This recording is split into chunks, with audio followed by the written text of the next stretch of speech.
Colospan for better colorectal surgery. 1.36 million cases are diagnosed each year, making colorectal cancer the world's third most common cancer. It is an equal opportunity killer.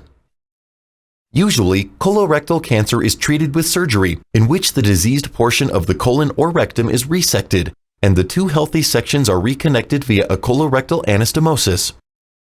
One of the most devastating complications associated with colorectal surgery is anastomotic leakage of colon content into the abdominal cavity, and this occurs in a high percentage of cases.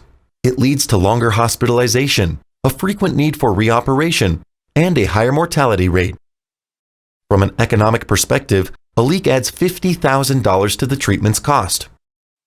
To prevent leakage, surgeons are using external bypasses, also called diverting stomas, for approximately 70% of their patients. To prevent the colon's content from reaching the anastomosis site, the surgeon extrudes a loop of the small bowel from the abdominal wall and connects it to a bag for collecting the patient's feces.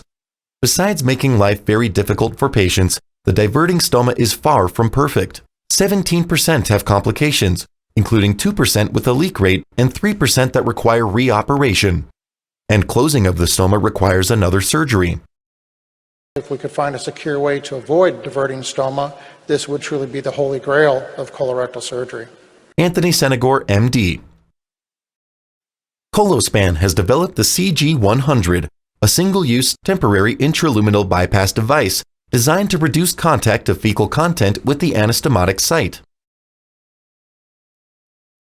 After the diseased segment is resectioned, the Colospan device placement begins through the placement of a single silicone ring around the colon.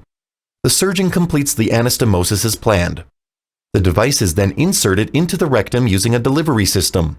Once deployed, the thin silicone sheath is positioned by inflating the 3 balloons, and the delivery system is extracted from the body. The ring connecting tube is fixed outside the abdominal wall, just like a surgical drain. All colon content passes through the sheath. Even if there is slight anastomotic dehiscence, there is no spillage into the abdominal cavity. The diameter of the balloon is slightly larger than that of the ring, preventing the sheath from moving downstream beyond the ring location while still allowing it to move freely inside the colon, preventing damage to the colon wall. After 10 days, when the risk for leakage is reduced, the device is extracted with no need for surgical intervention. The ring is opened from the outside and extracted like a surgical drain. The balloons are then deflated and the sheath is pulled out from the rectum. Colospan for better colorectal surgery.